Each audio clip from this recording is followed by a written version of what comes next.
La proclamation de l'état de siège par le chef de l'État Félix-Antoine Tshisekedi Tshilombo dans les provinces de l'Ituri et Nord Kivu a été vivement saluée par les collectifs 24.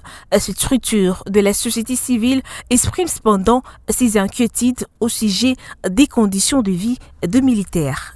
Bon, pour le cas d'espèce, c'est un état de siège dont toute l'administration civile doit être remplacée par les militaires.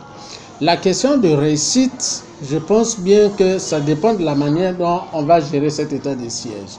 Et nous disons, il est important que par rapport à la situation qui se vient à l'Est, la décision, elle est courageuse et que ça milite que ça soit soutenu, mais il y a quand même quelques inquiétudes et quelques préalables pour la réussite, notamment la question des militaires.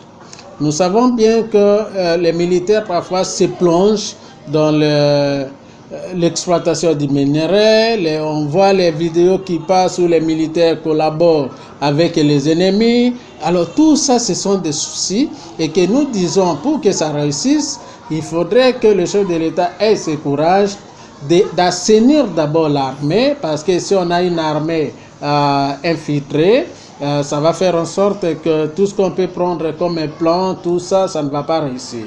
Et qu'il est important qu'il fasse aussi l'échange, que toutes ces troupes qui sont à l'Est, qui étaient toujours là, qu'il échange avec les autres. Ça, c'est la première chose. Et la deuxième chose, c'est qu'il est question aussi du financement.